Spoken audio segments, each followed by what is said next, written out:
안녕하세요. 저는 거짓말 때문에 인생을 망칠 뻔한 직장에 다니고 있는 30대 여성입니다. 여러분은 살면서 얼마나 큰 거짓말을 해보셨나요? 저 역시 살면서 거짓말을 해봤었는데요. 그렇지만 대부분의 사람들은 남에게 큰 피해를 줄 정도로 진실을 숨기진 않죠. 그런데 제 옆에 정말 소름 돋는 진실을 숨기고 거짓말을 한 사람이 있었습니다. 지금 생각해도 온몸에 소름이 돋을 만큼 경악스러운 그 사건을 여러분들께 얘기해 드리려고요. 저희 집은 어릴 적부터 택시 운전을 하셨던 아빠가 생계를 책임지셨습니다. 아빤 늘 동이 트기 전부터 차를 타고 나가 해가 질 때까지 운전을 하셨어요. 매일같이 고단하고 힘드셨을 법도 하지만 아빤 항상 집에 올 때면 저희가 먹을 간식거리를 늘 사오시곤 했습니다. 문영아, 진영아, 아빠 왔다. 다들 자고 있냐? 아빠가 우리 딸들 먹으라고 붕어빵 사왔는데, 이거 따뜻할 때 먹어야 맛있을 텐데 다들 자는 거야? 와, 아빠 최고. 우리 안 그래도 출출했는데 어떻게 따갈고 붕어빵을 사왔어? 우리 딸들 배꼽시긴 아빠가 제일 잘 알지. 자, 얼른 앉아서 먹어. 김 폴폴 날 때 먹어야 붕어빵은 맛있는 거야. 늘 딸들을 아끼고 사랑했던 아빠와 그런 아빠의 뒷바라지를 누구보다 정성스럽게 했던 엄마 덕분에 저희는 항상 밝고 긍정적으로 클 수 있었습니다. 그러다 저희 집에 우환이 생긴 건 아빠가 40대 중반이었을 때였어요. 바로 아빠가 뇌출혈로 쓰러지신 거였죠. 갑작스런 아빠의 병으로 저희 집안은 한순간에 쑥대밭이 되고 말았어요. 그동안 아빠 혼자 돈을 버셨기 때문에 당장 저희 집은 생계가 위험한 상황이었죠. 그때 누구보다 든든하게 나섰던 건 바로 저희 엄마였습니다. 아빠가 뇌출혈 후유증으로 더 이상 운전을 하시기 어렵자 엄만 직접 택시 자격증을 취득하시고 아빠의 택시를 몰기 시작하셨어요. 사실 지금은 택시 운행하시는 여자 기사님들도 계시지만 그땐 지금보다 더 여자 기사님이 없을 때였습니다. 그러다 보니 엄만 택시 운행을 하시며 정말 진상 손님들도 많이 만나셨죠. 하루는 엄마가 아침에 출근을 안 하시고 집 앞에서 차를 계속 닫고 계시는 거였어요. 원래는 학교에 갈 때 엄마가 택시 운행으로 집에 안 계셔야 하는데 그날은 이상하게 엄마가 나가질 않으시더라고요. 그런데 엄마가 닫고 있는 택시 안을 보고 진짜 경악을 금치 못했습니다. 바로 택시 뒷좌석에 오물이 가득 묻어 있었던 거였어요. 으, 엄마, 엄마 이거 뭐야? 누가 여기다가 토해놨어? 아우, 이게 뭐야? 문영이 학교 가니? 어제 저녁에 막차로 탄 손님이 이래났다. 탈 때부터 불안불안하더니만 결국 잔뜩 토해놓고 갔지 뭐니. 닦아도 냄새가 안 빠져 큰일이야. 엄마, 일단 학교 갔다 와서 내가 도와줄게. 이거 오늘 하루 종일 닦아야 되겠다. 엄마 혼자 하지 말고 기다리고 있어.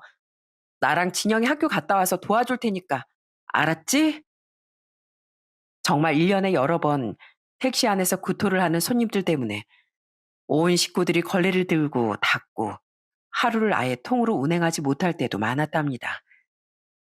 아무리 세차를 맡겨도 냄새가 빠지지 않아서 곤욕을 치르기도 했어요. 그것뿐만이 아니라 주치자들은 어쩜 죄다 똑같은지 집을 제대로 말해주지 않아 엄마가 경찰서로 데려다 준 사람도 여럿 있었습니다. 그렇게 고생하면서 엄마가 택시 운행을 하며 번 돈으로 저희는 생활을 이어갈 수 있었어요.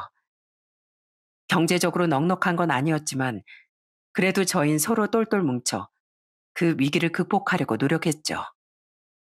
아빠 뇌출혈 후유증이 지금도 남아 계시는데 초반엔 정말 거동이 불편하실 정도로 힘들어 하셨어요. 그래서 매일같이 저와 여동생은 학교 끝나고 집으로 와 아빠의 양팔을 잡고 걷기 운동을 나가기도 했습니다. 지금 생각해도 정말 감사한 게 아빠가 저희의 그런 노력을 알아주고 어떻게든 운동을 하려고 노력하셨던 거였어요. 아빠, 저기, 우리 저기 가로등 있는 곳까지 한번 걸어볼까? 힘들면 언제든지 말해. 조금 쉬다가 해도 되니까. 아니야. 아빠 지금 딱 느낌이 좋아. 바로 걸으면 저기까지 금방 갈 수 있을 것 같아. 그래? 알았어. 아빠 그럼 우리 옆에서 손 놔본다. 아빠 혼자서 한번 걸어봐. 옆에 우리 있을 거니까 걱정하지 말고. 그렇게 저흰 열심히 아빠 운동을 도우며 빨리 저희 아빠의 후유증이 낫기만을 기다렸습니다. 그런 노력 덕분인지 아빠의 후유증은 점점 더 좋아졌어요. 물론 아빠가 나가서 일을 할 수 있을 정도가 되진 않았지만 혼자서도 걷고 생활할 수 있다는 것만으로도 정말 기뻤습니다. 이런 가정 환경 때문인지 저나 여동생이나 학창 시절 내내 삐뚤어져 본 적이 없었어요. 늘 열심히 공부하고 성실하게 학교 생활을 하는 게 엄마 아빠의 힘듦을 덜어주는 일이라고 생각을 했으니까요. 그렇게 열심히 공부하다 보니 당연히 전 대학도 좋은 곳으로 가게 되었어요. 서울의 명문대학을 입학을 하고서 좋은 성적으로 졸업까지 할 수 있었죠. 그리고 우리나라에서 3대 기업 중 한 곳에 취업을 했을 땐 정말 엄마, 아빠, 여동생 모두 엉엉 울며 제 합격을 기뻐했답니다. 엄마, 아빠, 나 합격했어. 방금 합격자 발표 연락 왔어. 뭐? 정말? 정말이니, 문영아? 내 딸 장하다, 장해. 우리나라 큰 기업에 입사하다니. 역시 우리 딸이야, 우리 딸. 장하다, 정말. 언니, 축하해. 역시 언닌 될 줄 알았어. 그렇게 열심히 준비했는데 언니 아니면 누가 되겠어. 축하해, 정말. 우리 큰딸 축하한다. 이 아빠가 너무 기뻐서 눈물이 다 나네. 에이, 다들 왜 울어, 이 좋은 날에. 우리 이렇게 좋은 소식도 들었는데 축하 파티라도 하자. 그래, 언니. 이렇게 좋은 날 케이크 한번 불어야지. 내가 얼른 가서 케이크 사올 테니까 준비하고 있어. 그렇게 그날은 가족들이 다 모여서 축하 파티를 하기도 했습니다. 사실 아빠가 쓰러지시고 난 뒤로 저희 집엔 좋은 일들이 별로 없었거든요. 다들 말은 하지 않았지만 마음속에 슬픔과 힘듦이 있었는데 그런 게 싹 날아가는 것 같았던 날이었습니다. 그리고 제가 첫 출근을 하기 전 아빤 저에게 특별한 선물 하나를 해주셨어요. 바로 멋진 정장 한 벌을 맞춰주셨습니다. 거동이 불편했지만 아빤 가벼운 발걸음으로 저와 함께 백화점에 정장을 사러 나갔어요. 그러면서 아빠가 여기저기 얼마나 자랑을 하셨는지 모릅니다. 한 매장에 들어가선 들어가자마자 아빤 자랑 삼매경에 빠지셨죠. 안녕하세요. 아니, 저기 우리 딸이 그 대기업에 합격해가지고 다음 주부터 출근하는데 정장 한 벌 사려고요. 우리 딸이 졸업하자마자 딱 첫 회사를 떡하니 거기 붙었지 뭡니까? 너무 장하죠? 어머, 아버님 너무 좋으시겠어요. 얼마나 대견하실까? 대견하죠. 대견하고 말고요. 우리 딸이 피부도 하얘서 아무거나 잘 어울리긴 할 겁니다. 여기서 최고로 좋은 걸로 해주세요. 아빠 마치 그날을 손꼽아 기다린 것처럼 너무나 기뻐하고 설레어하셨어요. 그리고 그 매장에서 정말 비싼 정장으로 사주셨어요. 아빠가 그동안 소소하게 조금씩 모아둔 돈으로 제 옷을 사줬다는 걸 알게 되니 그 옷이 어느 명품 못지않게 너무 좋았습니다. 그래서 거의 신입 땐 매일같이 제가 그 옷을 입었던 것 같아요. 나중엔 여기저기 헐어버린 곳이 많아 입을 수 없었지만 지금도 제 옷장 한켠에 고이 걸려있는 옷이랍니다.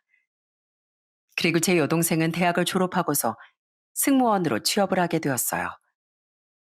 이렇게 딸들이 잘 자라 각자의 길을 잘 가는 걸 보고서 엄마 아빠가 엄청 뿌듯해하고 좋아하셨죠. 특히나 저와 여동생은 유난히 더 각별했는데요. 아무래도 아빠는 아프시고 엄만 일을 하시느라 힘들다 보니 서로가 서로에게 기대해 어릴 적부터 고민 상담도 참 많이 했습니다. 그러다 보니 나중에 커선 세상 둘도 없는 친구가 되더라고요. 여동생은 국제선 항공기를 탈 때마다 늘 제 선물을 하나씩 사오곤 했습니다. 본인 건 하나도 안 사도 동생은 항상 저나 부모님 건 늘 챙기더라고요. 언니, 자, 이거. 나 이번에 해외 갔다 왔잖아. 면세점에서 이걸 보니까 딱 언니 생각이 나더라고. 저번에 언니 봤더니 얼굴이 많이 텄던데 수분 크림 안 바르고 있어? 이거 좋은 거니까 앞으로 꼭 발라. 알았지? 어머, 진영아, 이거 비싼 거 아니야? 여기 브랜드 엄청 비싸다던데 이게 대체 얼마야? 내가 돈 줄게. 아이, 무슨 돈이야. 내가 선물로 사주는 건데. 대신 언니, 이거 꼭 잘 바르고 다녀야 돼. 얼굴 한번 트면 계속 그런단 말이야. 그렇게 다정한 여동생 덕분에 전 정말 좋은 제품들도 많이 써보기도 했습니다. 그리고 엄만 저희가 사회생활을 시작해도 택시 운전대를 놓지 않으셨어요. 오히려 딸들에게 부담을 주고 싶지 않으시다며 전보다 더 열심히 택시를 운행하셨답니다. 아빠는 엄마를 대신해 살림을 하시면서 만능 주부가 다 되셨죠. 이렇게 가족 모두가 각자의 위치에서 정말 최선을 다했습니다. 그러다 보니 가족에 대한 마음은 시간이 갈수록 더 깊어지더라고요. 그러다 제가 30대 중반이 되면서 한 남자를 만나게 되었어요. 그 사람은 제 친구가 금전 문제로 인해 선임했던 변호사였는데요. 친구의 소송도 깔끔하게 도와주고 이후에 이혼 소송까지 맡아서 진행해주면서 친구와 친해진 사람이었죠. 변호 실적도 너무너무 좋은 사람이었고 맡은 사건은 늘 책임감 있게 똑부러지게 해결하는 사람이라고 익히 들어 알고 있었어요. 그러다 친구를 만날 때 한번 같이 밥을 먹는 자리에 가게 되면서 서로 안면을 트게 되었죠. 그런데 며칠 뒤 친구한테서 연락이 왔더라고요. 문영아, 너 지금 만나는 사람 없지? 없지. 에이, 내가 만나는 사람이 누가 있겠어. 근데 그건 왜 물어? 아니, 저번에 우리 같이 봤던 그 변호사, 너 기억나? 그때 내 사건도 도와주고 해서 친하게 지낸다던 그 사람 있잖아. 아니, 글쎄, 그때 너랑 잠깐 같이 자리했었는데 거기서 보고 너한테 관심 있다지 뭐야? 다른 건 아니고 그냥 가볍게 한번 밥 한 끼 더 해보라고. 너만 괜찮으면 자리를 한번 만들어 볼까 하는데 어떻게 생각해? 나한테? 아이, 나야 괜찮지만 변호사면 나보다 훨씬 괜찮은 사람도 많이 볼 텐데 진짜 그런 말 한 거 맞아? 그렇다니까. 그 오빠가 너 소개해달라고 아주 난리야, 난리. 하여튼간 괜찮은 걸로 알고 그럼 자리 마련한다. 그렇게 친구의 주선으로 저와 그 변호사는 함께 밥을 먹게 되었고 그 후로 자연스럽게 오빠 동생 사이로 발전하게 됐습니다. 사실 처음엔 아무래도 변호사다 보니 좀 어려운 사람일 거라고 생각을 했었는데요. 그런데 막상 만나보니까 사람이 참 인간미가 넘치고 따뜻하다는 게 느껴지더라고요. 그러면서 점점 감정이 생겨 본격적으로 교제를 시작하게 되었고요. 그런데 만나고 보니 생각했던 것보다 이 사람이 더 괜찮더라고요. 그냥 이미지론 딱딱하고 뭔가 거만할 것 같았는데 그런 거 하나 없이 사람이 감정에 참 솔직하고 진심이 보였습니다. 특히나 저희 집의 상황을 다 얘기를 해줬는데도 오히려 저희 부모님이 너무 대단하다며 저희 집을 치켜 세워주는 거였어요. 와, 문영이 아버님, 어머님 진짜 대단하시다.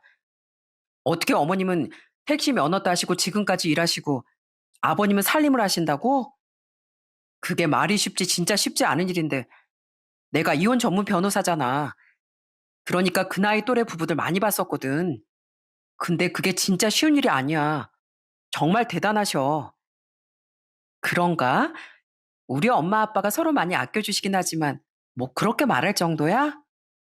그럼 문영이 평생 그런 부모님 밑에 있어서 다른 부부들은 잘 모르겠지만 원래 보통은 그렇게 잘 안 하지. 특히나 아버님이 경제적으로 책임을 지시다가 아프셨다면 내내 싸우는 부부들이 많거든. 근데 그런 게 없었다니 대단하지. 그런 훌륭한 부모님 밑에서 자란 문영이도 얼마나 대단하겠어. 그렇게 넓은 시선을 갖고 있는 남자친구와의 연애는 참 행복하고 즐거웠습니다. 그렇게 연애를 하다가 1년 후 저희는 결혼을 결심하게 되었어요. 사실 그전부터 남자친구는 저희 집에 항상 인사를 오고 싶어 했습니다. 결혼을 할 거라면 꼭 저와 할 거라면서 미리 가족들과 친해지고 싶다는 이유에서였어요. 그렇게 연애를 하면서 종종 집에도 왔었는데 그때마다 저희 부모님을 얼마나 살뜰하게 챙겼는지 모릅니다.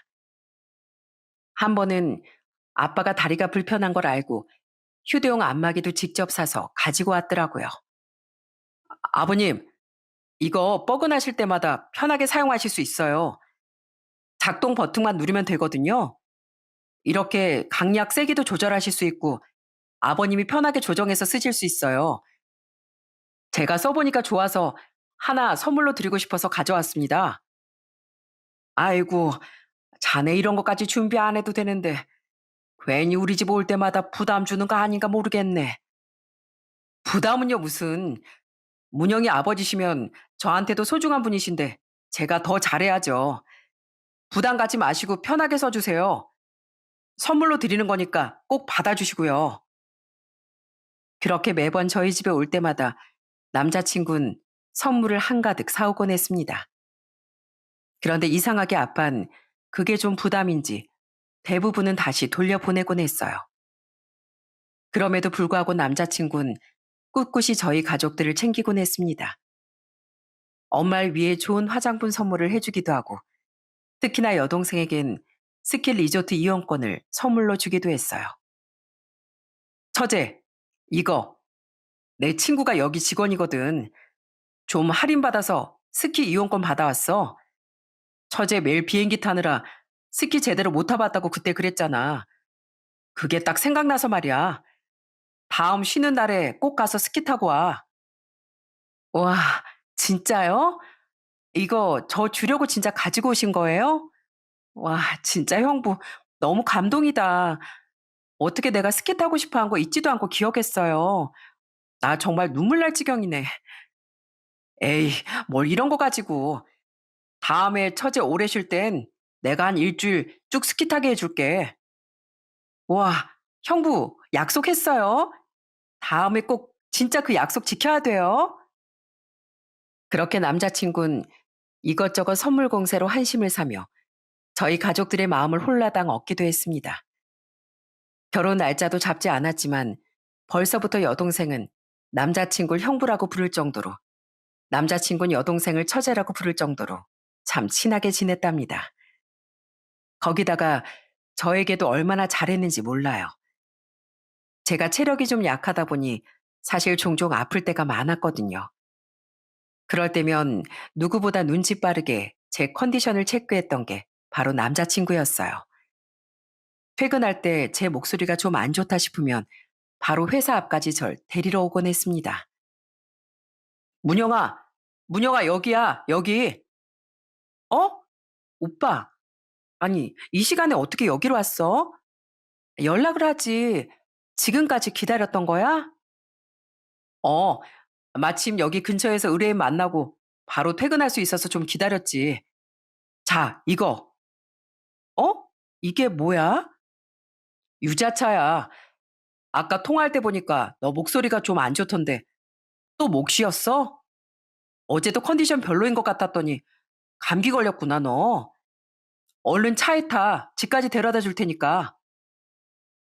그렇게 남자친구는 제 컨디션까지 귀신같이 딱 알아챌 정도로 저한테 늘 집중하고 관심을 줬습니다.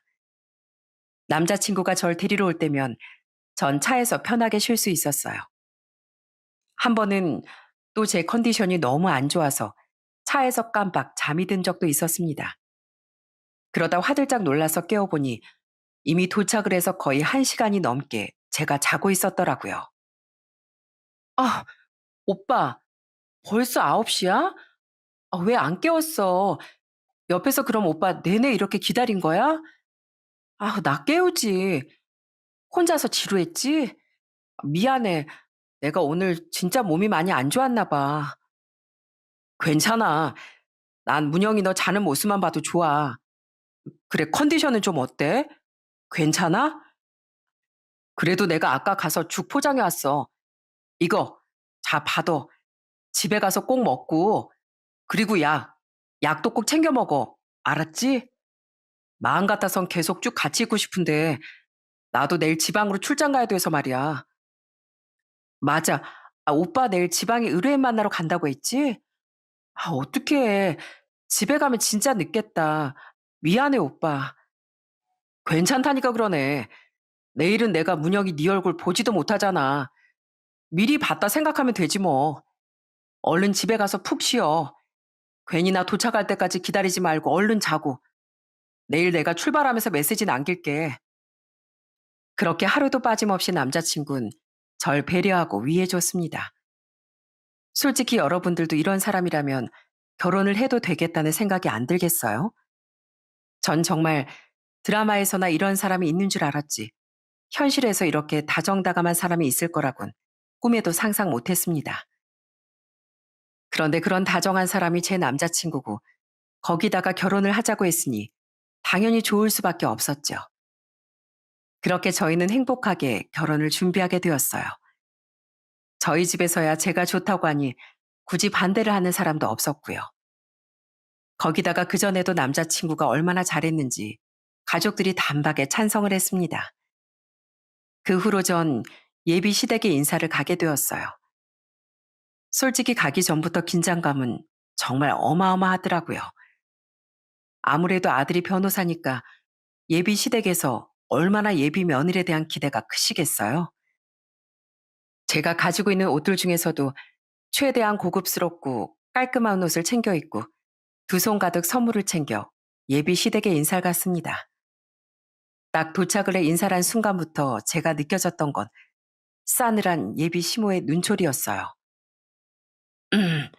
그래, 뭐 우리 아들이 좋다고 하고 인사 온다고 하니 그러라 했지만 기본적인 정보는 좀 알고 가야 하지 않겠니? 듣자 하니까 아버지가 어릴 적에 아프시고 어머니가 생계를 책임지신다며? 택시를 타신다고. 네, 원래 아빠가 택시를 하시다가 아프신 후엔 엄마가 택시 운전을 하세요. 에휴, 택시라니. 그럼 집은 너희 집이니? 아니면 뭐 전세? 설마 뭐 월세 이런 건 아니지? 그런 건 아니고 친정은 지금 자가입니다. 그럼 니들 결혼한다고 하면 얼마나 지원이 가능한데? 대출이 많으신 건 아니지? 네? 제가 그런 것까지 알려드려야 하는 건가요? 예비 시모는 진짜 저희 집에 대해 하나부터 열까지 다 물을 기세였습니다. 그 물음이 정도를 넘어섰다고 아예 생각을 안 하시는 듯 했어요. 예비 시부는 옆에서 아무런 말도 하지 않고 가만히 앉아만 있었고 예비 시누인 그런 예비 시모의 옆에서 흥미진진하다는 표정으로 절 보고 있을 뿐이었어요. 그 공간에서 제 편이 되어줄 사람은 유일하게 예비 남편뿐이었어요. 그때 정말로 예비 남편이 제 편을 들어주더라고요. 아휴, 엄마, 누가 그런 걸 물어봐. 내가 다 얘기했잖아. 그러니까 그만 좀 얘기해. 어떻게 그런 걸 아무렇지 않게 면전에서 물어. 아휴, 엄마 진짜 이거 예의 없고 교양 없는 거 알지? 예. 엄마가 다 물어볼 만하니까 물어보는 거지. 넌 지금 옆에서 얘 편드는 거니? 당연하지. 내가 뭐 엄마랑 살아? 난 문영이랑 살 거야. 그러니까 문영이 난감하게 그런 질문 하지 말라고. 문영아, 가자. 엄마 얘기 듣지 말고 그냥 가자. 그러더니 예비 남편은 제 손을 잡고 예비 시댁을 나와버리고 말았습니다. 뒤에서 황당하다는 표정으로 예비 시모가 쳐다보긴 했지만 예비 남편은 아예 눈길도 안 주더라고요. 그날 저한테 예비 남편은 정말 미안하다며 엄마가 그럴 줄 몰랐다고 내내 사과를 했고요. 솔직히 그때 진짜 이 결혼을 해야 하는 건가 말아야 하는 건가 고민이 참 많았어요. 아무리 남편감이 좋다고 한들 시댁이 엉망이면 결혼을 망설일 수밖에 없지 않겠습니까? 그래서 전 생각이 진짜 많아지더군요. 그런데 결정적으로 제 마음이 싹 닫혀버린 일이 생겨버리고 말았습니다. 예비 시댁에 인사를 갔다 온 뒤 며칠 후에 갑자기 예비 시모로부터 전화가 왔어요. 처음에 모르는 번호라 누군지도 모르고 받았는데 그 번호가 예비 시모의 번호였습니다. 나다. 영호 엄마. 내 목소리 기억하지? 네? 아, 어머님, 어떻게 제 번호는 아셨어요? 다 아는 방법이 있지. 그나저나 영호가 그때 일 너한테 사과하러 가지고 닭다리다. 근데 너도 객관적으로 생각을 해봐. 변호사식이나 된 아들을 그냥 평범한 직장인 여자한테 장가 보낼지. 네가 생각해도 좀 아니지 않니? 아무나 우리 아들한테 시집 올 수 없어. 그래서 내가 좀 깐깐하게 본 거야. 이해하지? 아, 네. 그리고 어차피 결혼하면 알게 될 거 내가 미리 다 얘기하마. 난 더도 덜도 말고 애들은 딱 둘 이상은 낳았으면 좋겠다. 그거 아니면 진작에 헤어져야지. 그리고 애 나오면 엄마가 키웠으면 좋겠고. 뭐 일한다면서 일찍 어린이집 보내는 거 나 딱 싫다. 그러니 넌 직장 그만둘 생각하고 이왕이면 결혼하고서 바로 직장 그만두고 나한테 살림을 좀 배웠으면 하거든. 요즘은 시집살이 없다지만 우리 집은 그런 거 아직 남아있으니까 참고하고 시집 오너라. 전 그 말을 듣고 진짜 기가 찼습니다. 무슨 조선시대도 아니고 거기다가 제가 그렇게 노력해서 지금까지 이뤄놓은 걸 결혼과 동시에 포기를 하라뇨? 진짜 말도 안 되는 소리라고 생각이 들었습니다. 그래서 전 예비 시모의 무례함에 정중하게 대응했어요. 무슨 말씀이신지는 알겠지만 전 아직 예비 며느리지 진짜 며느리가 아니거든요. 저한테 이러실 게 아니라 상호 존중을 해주셔야죠. 뭐? 지금 너 나한테 뭐라고 했니? 저희 집 재산 물어보셨죠? 그럼 저도 어머님 재산 제가 물어봐도 되나요? 그래도 아무런 말 안 하실 건가요? 대출이 어느 정도 있고 다른 채무는 어떤 게 있는지 재산은 얼마인지 제가 물어봐도 되겠습니까? 뭐, 뭐라고? 너 지금 시어머니 될 사람한테 무슨 말버릇이야? 너 우리 아들이 네 편이라고 지금 이러는 거니? 아니요. 전 절 존중하는 집안에 시집 가고 싶거든요. 그래서 말인데 결혼은 제가 보류해도 되겠네요. 미리 그렇게 얘기를 하신 거 보니 저 마음에 안 드시는 것 같은데 서로 잘 된 것 같습니다. 결혼 보류할 테니까 그렇게 아세요. 전 그렇게 예비 시모의 전화를 끊어버렸습니다. 아무리 잘난 집에 시집을 간다고 해도 전 제 자존심을 굽힐 필요가 없다고 생각을 했고 더군다나 저희 집을 무시하는 곳간 상종도 하기 싫었거든요. 그래서 결혼을 재고하겠다고 선언했고 예비 남편에게도 바로 제 생각을 전했습니다. 그런데 그랬더니 예비 남편이 절 찾아와 싹싹 빌고 아주 난리가 났어요. 문영아, 갑자기 왜 그래? 너 우리 엄마 때문에 그래? 내가 엄마랑 아예 연을 끊을게. 엄마 안 보고 살 테니까 제발 결혼하지 않겠다는 말만 하지 말아줘. 아니, 내가 보기엔 그 연 못 끊어. 오빠가 끊는다고 해도 아마 어머님 쪽에서 그러지 못할 것 같아. 애초에 반대하는 결혼은 안 하는 거라고 하잖아. 우리 사이 더 나빠지기 전에 좋게 끝내자. 그게 무슨 소리야? 나 너 아니면 결혼 안 해. 평생 혼자 살 거라고. 절대 너랑은 헤어질 수 없어. 차라리 그럼 결혼하지 말고 평생 연애해. 그게 낫겠다. 그러니까 헤어지자고만 하지 마. 전 애원하는 예비 남편을 냉정하게 뿌리칠 수밖에 없었어요. 사실 예비 남편은 결혼에 대한 기대를 항상 하고 있었거든요.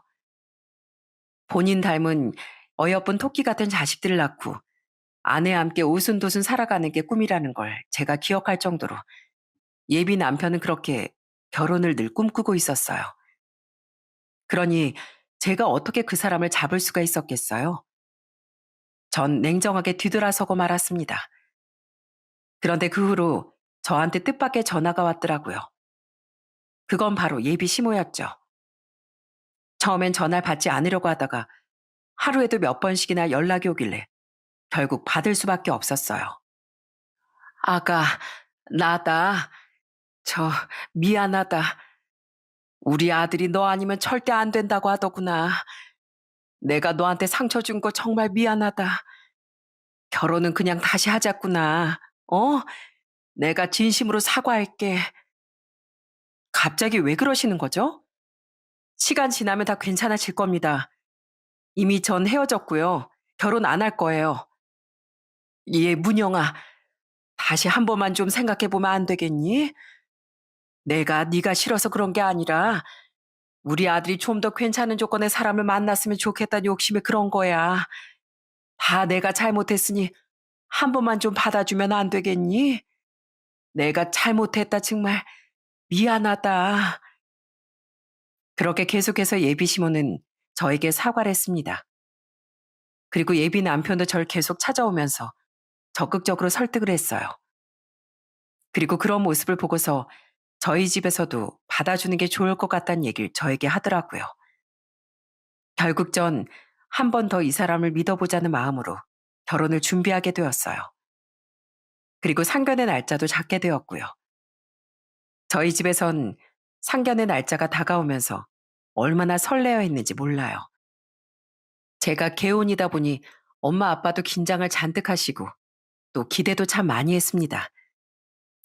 여동생도 꼭 상견례에 참석을 하겠다며 기대를 했죠. 그런데 딱 상견례 날 여동생에게서 상견례 몇 시간 전에 갑자기 연락이 왔더라고요. 언니, 언니 어쩌지? 나 비행기가 좀 연착돼서 좀 늦을 것 같아. 많이 늦는 건 아닌데 나 그래도 참석한다. 정말 올 수 있겠어? 너 괜히 무리하는 거 아니야? 도착하자마자 와야 하잖아. 괜히 너 서두르는 거 아닌가 해서. 아니야. 그래도 언니 상견례인데 내가 꼭 가야지. 내가 늦더라도 꼭 갈게. 그러니까 형부한테도 잘 말해주고, 알았지? 상견례 잘하고 있어. 언니 화이팅! 그렇게 해서 저흰 여동생 없이 엄마, 아빠, 그리고 저만 참석을 해 상견례를 치르게 되었어요. 사실 걱정을 좀 많이 했는데 생각보다 분위기가 괜찮더라고요. 예비 시모도 별다른 말을 하지 않았고 조용하고 차분하게 상견례가 치러졌습니다. 음식도 맛있고 분위기도 좋으니 별탈 없이 마무리할 수 있겠다는 생각을 했죠. 그러다 거의 밥을 다 먹을 때쯤 예비 시모가 조용히 얘기를 꺼내더군요. 저 사돈 혹시 괜찮으시면 잠깐 화장실 좀 제가 다녀와도 될까요? 어머, 그럼요. 편하게 다녀오세요. 저흰 천천히 식사하고 있겠습니다. 배려해 주셔서 감사합니다.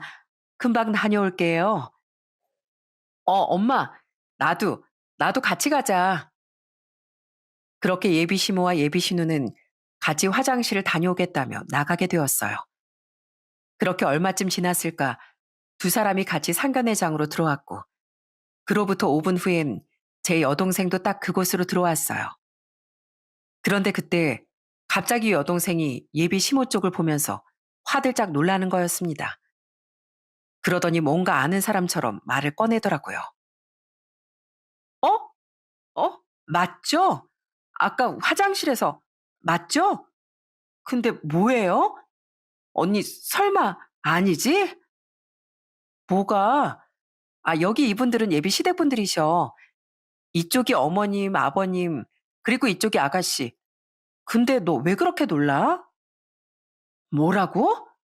형부, 이게 도대체 어떻게 된 거예요? 그럼 아까 그 사람이 형부라고요? 뭘 말이야, 처제. 갑자기 왜 그래 대체? 아니, 아니 이럴 수가. 아니 이럴 수가 있어요? 저기요. 아까 그랬죠? 오빠 연기 잘한다고. 그 오빠가 바로 우리 형부였어요? 여동생은 새하얗게 질린 얼굴로 그 자리에서 소리를 쳤습니다. 전 처음에 그게 무슨 말인지 영문을 알 수 없었어요. 그런데 예비 시모와 예비 신우의 표정도 경악을 금치 못하더군요.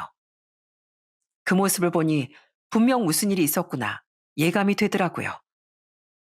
그때 여동생은 손을 부들부들 떨면서 아까 있었던 얘기를 꺼내기 시작했습니다.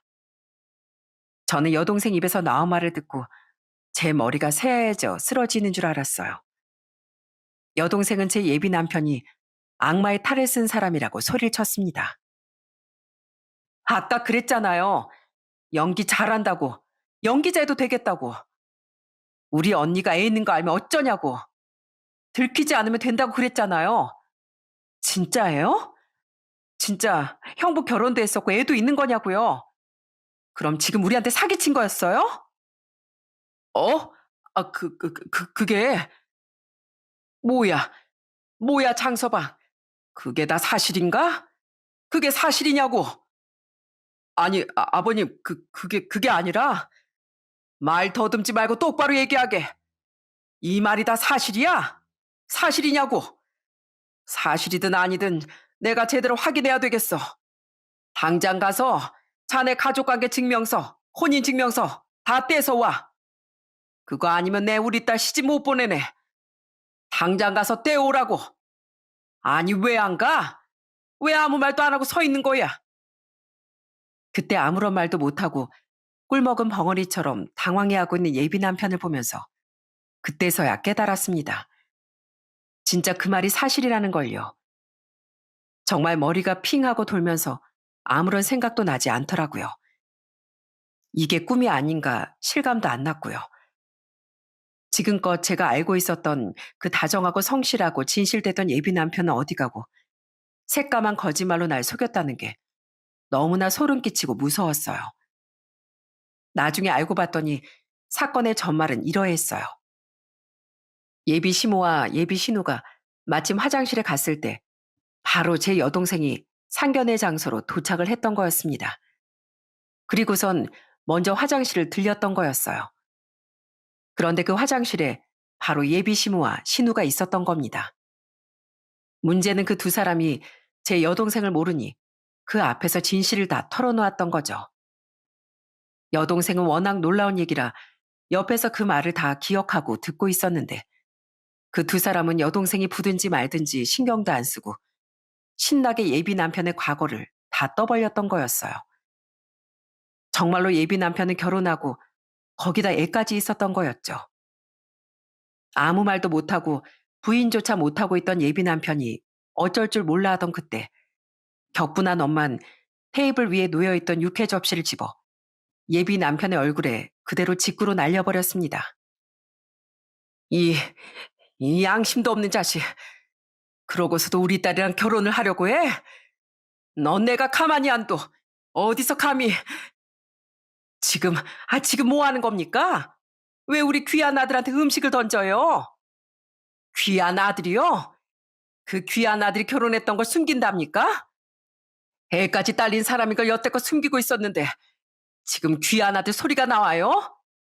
이거 사기입니다, 사기. 변호사라는 사람이 어떻게 사람을 이렇게 깜쪽같이 속여요? 나 이거 절대 가만히 안 있어. 내가 가만히 안 둘 거야. 어머님, 어머님 제발 진정하세요. 제가 다 해명하겠습니다. 제가 잘못했습니다. 진정하세요. 예비 남편은 흥분한 저희 엄마의 팔을 붙들고 애원을 했습니다. 그런데 또 그 꼴을 보고 싶지 않았는지 예비 시모가 옆에서 예비 남편을 말리는 거였어요. 영호야, 네가 왜 거기다가 애원을 해? 네가 뭘 잘못했다고? 됐다. 그럴 필요 없어. 진즉에 저런 집안이랑은 사도 매는 거 아니야. 엄마 진짜 왜 그래? 나 문영이랑 꼭 결혼할 거야. 그러니까 제발 방해하지 마. 이거 다 엄마 때문이잖아. 엄마가 다 망쳤어. 다 엄마 때문이라고. 어머니, 제가 잘못했어요. 아버님 정말 죄송합니다. 문영아, 내 얘기 좀 들어봐. 내가 다 설명할게. 내가 다 해명할게. 영호야, 너 그러지 말라니까. 너 엄마 속상하게 왜 그래? 그때는 그저 분노에 휩싸여 화만 났지만 사실 지금 생각해보면 그 모습이 주변에서 봤을 땐 얼마나 웃겼을까 싶을 때가 많습니다.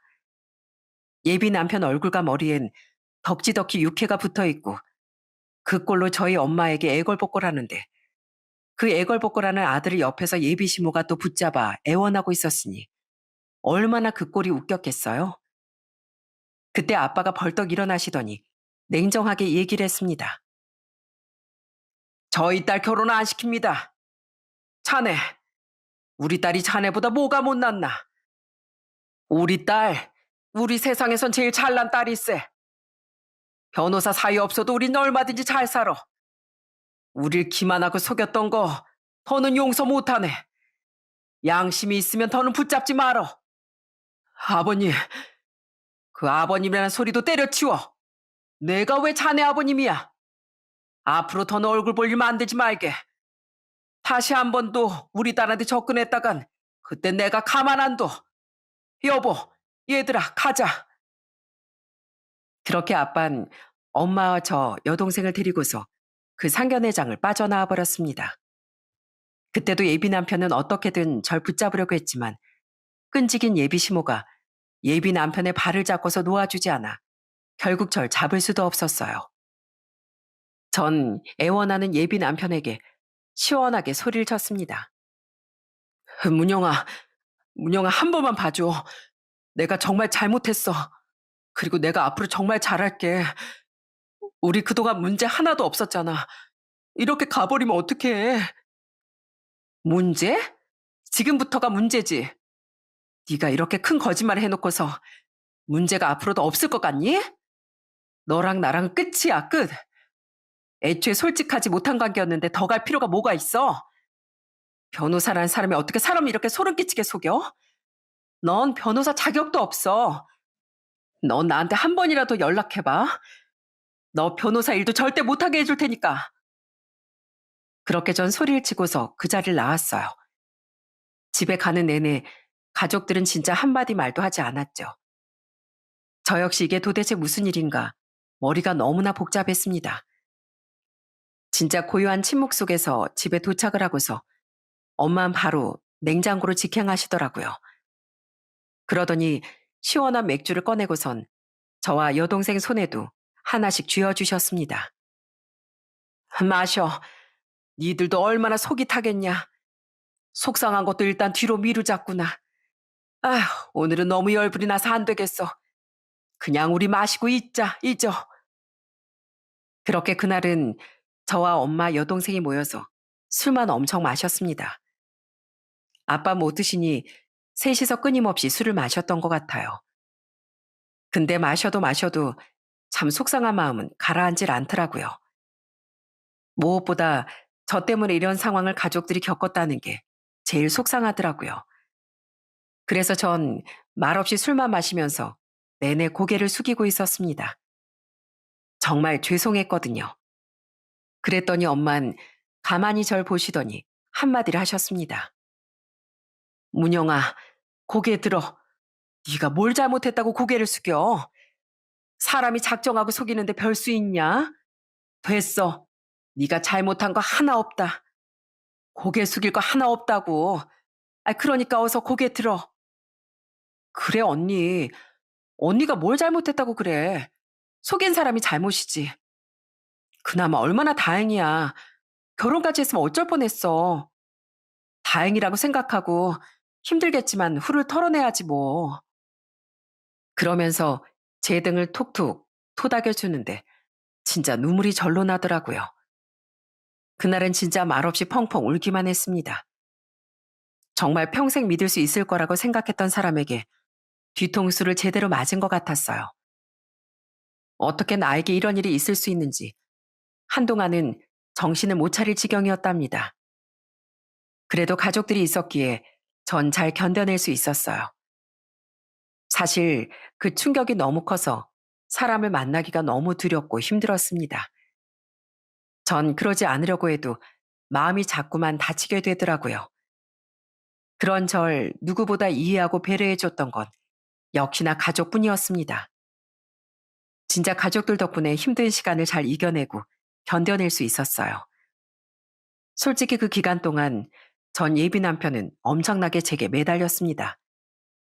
심지어 저와 연결을 해줬던 그 친구한테도 연락을 해 애걸복걸하면서 저와 한번 볼 수 있게 해달라 그랬다는 거예요. 진짜 어이없죠? 처음엔 정확한 소식을 모르고 있었던 친구가 저한테 왜 그러는지 이유를 물어봤던 적이 있었는데 전 그때 상황을 다 털어놓았죠. 그랬더니 그 친구도 저한테 엄청 미안해하고 진짜 전 예비 남편 욕을 그렇게 많이 할 수가 없을 정도였어요. 그걸로 끝이 나지 않고 그 친구는 절 위해 복수를 해줬답니다. 친구가 너무 열이 받아서 그 얘기를 커뮤니티에 딱 올린 거였어요. 저와 아주 어릴 때부터 20년 넘는 친구였기 때문에 아주 절친이었고 제 상처를 누구보다 슬퍼할 사람이었죠. 그래서 커뮤니티에 아주 상세하게 올려서 그 사람 망신을 제대로 줬답니다. 그 글이 올라오고서 댓글들이 어마어마하게 달렸어요. 그걸 저한테 보여주면서 친구가 어찌나 통쾌했는지 몰라요. 문영아, 이거 봐봐. 사람들 댓글 웃기지? 다들 신상 털자고 난리도 아니야. 아마 아는 사람들은 물어물어 다 알고 있을걸? 들어보니까 변호사 쪽에선 이미 다 소문나고 난리라던데. 이제 걘 끝이야, 끝. 지가 이혼 변호사면서 도대체 왜 그런 걸 숨겼대? 참, 고마워. 네가 나 때문에 이런 것까지 하고 괜히 너 소송 거는 거 아니야? 야, 소송 그까짓 거 걸라고 해. 내가 뭐 누굴 특정한 것도 아니고 그냥 이런 일이 있었다 쓴 것뿐인데 지가 뭘 어쩌겠어? 그래도 알 사람은 다 알겠지. 문영아, 너 그렇게 힘들어하는 것도 아까워. 그 정신 못 차리는 자식 때문에 힘들어하지도 마. 내가 정 네가 힘들면 몰래 뒤통수라도 한 대 치고 올 테니까 걱정하지 마. 그런 친구 덕분에 전 기운을 되찾을 수 있었어요. 가족들도 제가 나아질 수 있도록 옆에서 얼마나 많은 도움을 줬는지 모릅니다. 그 사건 이후로 가족들과도 한층 더 끈끈해졌습니다. 나중에 들어보니 진짜 그 인간은 풀리는 일이 없다고 하더라고요. 주변에 결혼을 했었고 이혼도 하고 아이도 있다는 게 다 소문이 나고 거기다가 그걸 싸그리 다 숨기고 또 결혼하려고 했었다는 게 알려지면서 신뢰를 엄청나게 잃은 것 같았어요. 솔직히 누가 믿겠어요?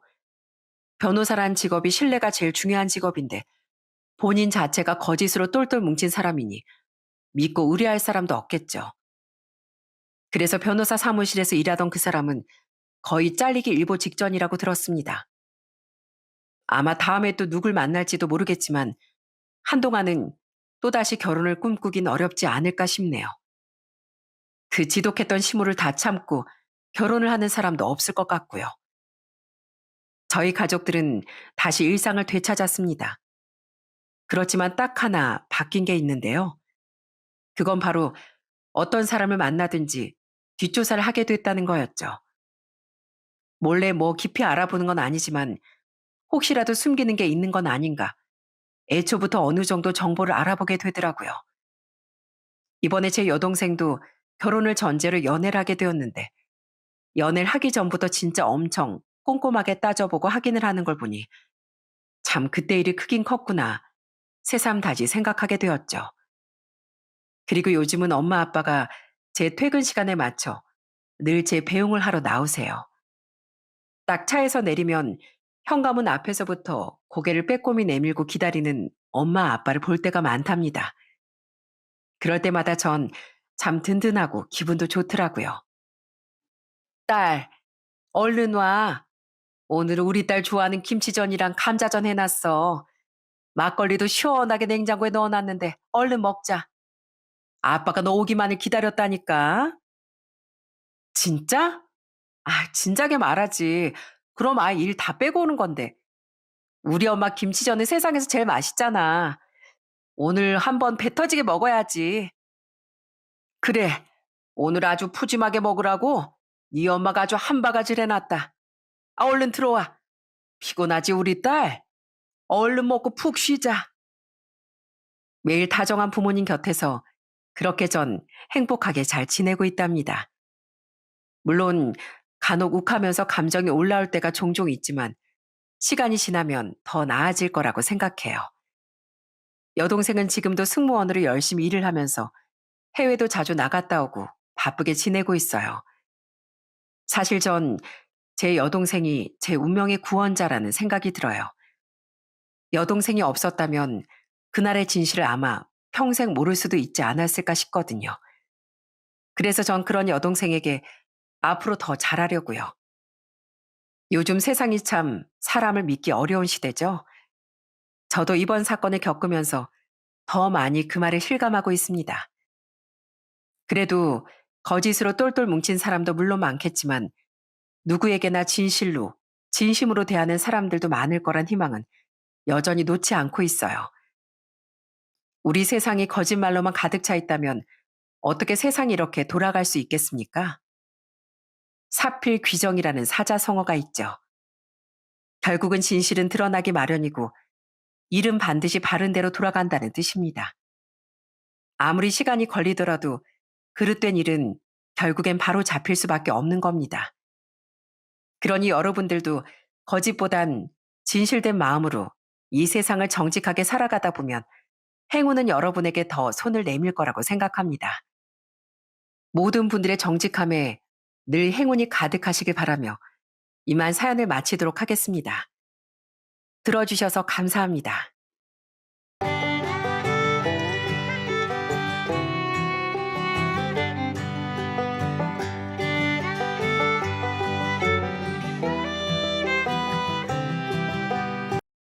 안녕하세요. 슬그머니 저희 집에 단물만 빨아먹고 도망치려한 해충을 쫓아내버린 60대 남자입니다. 그 해충 같았던 놈은 바로 제 큰 사위였어요. 세상이 정말 무서운 게 아무리 연륜과 경험을 쌓아 올린 연배가 되었다고 한들 작정을 하고 가식의 가면을 쓴 사람을 모두 가려낼 순 없더라고요. 그래도 하늘이 도와주신 덕에 저는 너무 늦지 않게 그놈의 실체를 알아낼 수 있었답니다. 엄청난 우연이 너무 늦기 전에 그놈의 민낯을 드러내줬던 거죠. 그 천만다행이었던 사건에 대해 지금부터 이곳에 이야기를 해보려고 합니다. 저는 어린 시절 정말 어렵고 불행하게 자랐습니다. 가족을 책임지던 아버진 제가 태어나고 얼마 되지 않아 갑자기 중병에 걸리셨다더군요. 나라가 너무 못 살 때였고 저희 집은 정말 찢어지게 가난했습니다. 그래서 치료조차 시도해보지 못한 아버진 결국 제 첫돌도 보지 못하고 세상을 떠나셨죠. 어머닌 혼자 힘들게 누님과 형, 그리고 저까지 삼남매를 키워주셨는데요. 자식들 먹이겠다고 자신은 먹지도 않고 매일 일만 하셨으니 몸이 나만 하셨겠습니까? 결국 어머니 또한 제가 고작 9살 때 자식들만 남기고 아버지의 뒤를 따라가셨어요. 그것도 비참하게도 영양실조로 말입니다.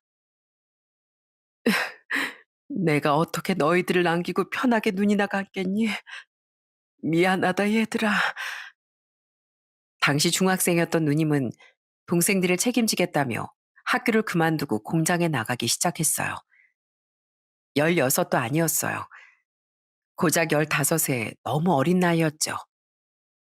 그런 누님을 돕기 위해 전 형과 열심히 고물도 줍고 어른들의 심부름과 신문도 돌리며 돈을 벌었어요. 그래도 누님 덕에 저와 형은 국민학교를 졸업하고 중학교도 갈 수 있었는데요. 제가 중학교 1학년 때 누님은 병상에 눕게 되고 말았습니다. 원인은 결핵이었어요. 당시엔 결핵으로 세상을 떠나는 젊은 사람들도 정말 많았었죠. 그리고 누님은 얼마 지나지 않아 스스로 생을 끊어내고 말았습니다. 이런 짧은 유서를 남기고서요. 결핵은 전염병인데 이젠 돈도 벌어오지 못하는 난 너희에게 패만 끼칠 거야. 이건 누나가 가지고 있던 비상금 전부야. 미안해. 나이 차이가 그렇게 많이 나는 것도 아니었지만 전 누님을 한 번도 누나라고 불러보지도 반말을 해보지도 못했어요. 그렇게 어려웠을 만큼 누님은 제게 늘 어른스럽고 형제보단 부모님 같은 존재였거든요. 돈, 그놈의 돈, 돈만 있었더라면 저와 형은 허무하게 부모님과 또 다른 부모님이었던 누님을 잃지 않았어도 됐을 겁니다. 그렇게 전 자라는 내내 돈에 대한 한에 시달렸죠. 형은 그런 누님 대신 절 보살피겠다며 고등학교에 진학하지 않고 일터로 나갔습니다. 형, 나도 학교 안 다니고 공장에서 일할래. 너 하나라도 잘 돼야 하늘에서 어머니 아버지도 누님도 걱정을 안 하지. 넌 우리 집의 마지막 희망이야. 그러니까 나주고수하고 공부만 열심히 해. 형은 저 하나만이라도 공부를 해야 하늘에서 가족들이 피눈물을 흘리지 않을 거라고 말했어요. 그나마 제가 형보다 공부를 잘했으니까요. 저는 그런 형 덕분에 계속 학업을 이어갈 수 있었죠. 저는 형만을 잃지 않겠다. 꼭 성공해서 난 나중에 내 가족을 고작 돈 따위 때문에 잃지 않겠다는 마음으로 아주 도끼를 품고 공부했습니다. 그 와중에 어떻게든 형을 돕고 스스로 학비를 조금이라도 보태겠다고 배달과 허드렛 일을 쉬지 않았는데요. 운이 따라줘서인지 그래도 전 명문대 합격할 수 있었어요. 물론 학비 때문에 휴학을 몇 번이나 해야 하긴 했지만 그래도 전 졸업 후 대기업에도 합격할 수 있었죠. 그때가 지금보다야 취업 경쟁률이 적었을 때긴 했지만 그래도 저와 형에겐 그만한 경사가 없었답니다. 형, 결혼 축하해. 알지, 형? 형은 나한테 아버지 같은 존재라는 거. 그러니까 나 걱정하지 않게 꼭 행복해야 돼. 형은 제가 취업한 이듬해 결혼을 했습니다. 정말 천사 같은 형수님을 만나서 말이죠.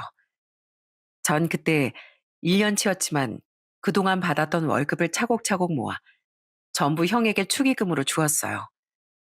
마음 같아선 더 큰 것도 다 주고 싶었지만 그게 제가 가진 전부였으니까요. 그 뒤로도 전 꾸준히 형과 조카들을 챙겼습니다. 형이 결혼한 지 5년 뒤 새 삶을 시작하고 싶다며 미국으로 건너가 세탁소를 하기 전까지 말이죠.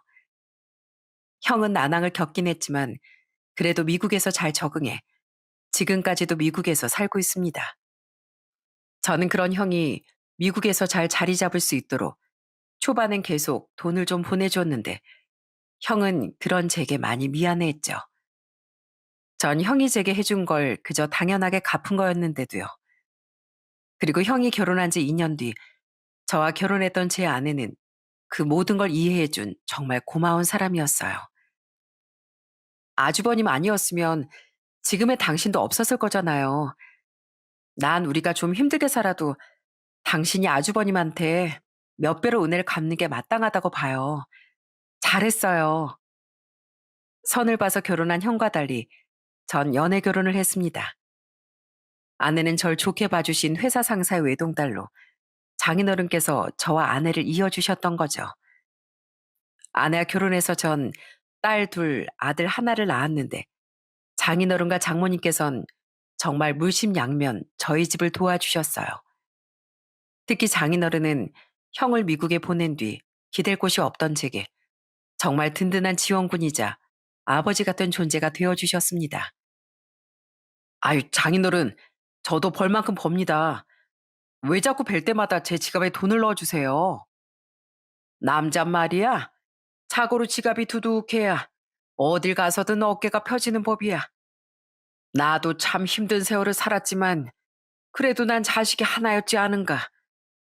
그런데 자넨 자식이 셋이나 되니 아무리 잘 번다고 한들 지갑이 두둑해질 일이 있겠어? 그런 우리 사이를 내가 챙겨줘야지. 그럼 누가 챙겨주나? 장인어른은 저를 잘 챙겨주셨을 뿐 아니라 제게 부동산 투자나 주식에 대해서도 알려주셨어요. 투자에 정신 팔려서 인생을 망하라는 게 아니야.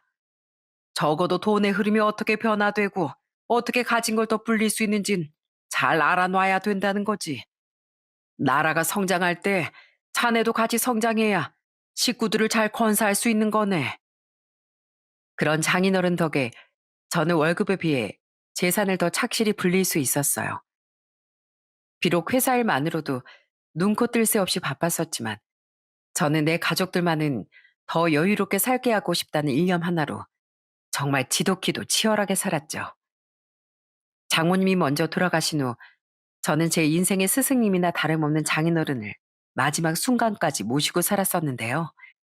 그런 장인어른마저 장모님 곁을 따라가셨을 때 정말 하늘이 무너진 듯 꺼이꺼이 울었던 것 같아요. 과거 어머니와 누님을 잃었을 때와는 또 다른 허망함이 밀려왔거든요. 아빠, 엄마, 저 합격했어요. 저도 이제 어엿한 직장인이라고요. 외할아버지도 살아계셨으면 분명 좋아하셨을 텐데 할아버지도 하늘에서 분명 기뻐해주고 계시겠죠? 저는 저희 새 아이에게 장인어른과 같은 든든한 부모가 되어주고 싶었습니다. 또 전 저희 아이들의 학업을 위한 지원을 아끼지 않았어요. 너무나 힘들게 공부했던 제 과거 때문에 공부에 아주 한이 맺혔었거든요. 그렇다고 꼭 공부를 강요하기보단 하고 싶다는 공부를 물심양면 지원해 줬었죠. 그래도 미술을 전공한 작은 딸과 달리 큰딸과 막내인 아들은 공부에 전념했었는데 두 아이 중 공부를 더 잘했던 건 큰딸이었습니다. 물론 막내도 나름대로 좋은 대학 건축 관련 학과를 나와 나중에 어엿한 사회인이 되었는데요. 큰딸은 제가 나왔던 명문대를 나와 비록 제가 다닌 회사는 아니었지만 대기업 중에서도 내노라 하는 대기업에 합격했답니다. 정말 자랑스럽더라고요. 꼭 좋은 회사에 가서라기보단 딸이 대학 시절부터 가고 싶어 했던 그 회사에 합격하기 위해 얼마나 많은 스펙을 쌓으려 노력했는지 제가 잘 알고 있었으니까요. 은퇴 축하합니다. 은퇴 축하합니다. 아빠, 이거 저랑 유이가 돈 합쳐서 마련한 은퇴 선물이에요. 자, 열심히 일한 당신 떠나라. 누나, 왜 내 얘긴 쏙 빼는 거야? 아버지, 비록 전 아직 대학생이라 알바비 정도만 보태긴 했지만 그래도 저도 같이 드리는 선물이에요. 전 아직 막내는 대학생이었던 시절 회사에서 정년 퇴직을 했습니다. 비록 임원급까지 올라가지 못했지만 그래도 그때까지 버텼다는 것이 정말 명예롭고 뿌듯했죠. 그때 효자던 저희 애들은 돈을 모아 제 은퇴 선물이라며 저와 아내를 여행까지 보내주더라고요. 그렇게 너무 힘들었던 과거엔 꿈도 꾸지 못했을 만큼 전 행복한 인생의 후반전에 접어들었습니다. 기특한 효자 효녀들로 자라준 아이들, 천사 같은 아내, 강남에 위치해 있던 번듯한 자가와 미국에서 제법 여유롭게 살고 있는 형까지 정말 뭐 하나 부족함 없는 삶이었죠. 그렇게 전 은퇴 후 가족과 혹은 아내와 단둘이 이곳저곳 놀러도 다니고 취미생활도 하며 여유로운 나날을 보내기 시작했어요. 장인어른, 오늘 유독 미소가 아주 쾌남 같아 보이시는데요. 안 되겠다. 이 사이가 오늘 장인어른 전속 사진기사 역할 해드리겠습니다. 딸은 제가 은퇴한 지 2년 뒤 결혼을 했습니다. 사위는 작은 에이전시에 소속되어 일하고 있는 포토그래퍼, 즉 사진기사였죠. 저는 사진 같은 건 잘 몰랐지만 그래도 어느 정도 업계에서 알아주는 사진기사였는지 사위는 종종 유명 연예인들 화보도 찍었었어요. 그런 사위는 저희 집에 정말 살갑게 잘했습니다.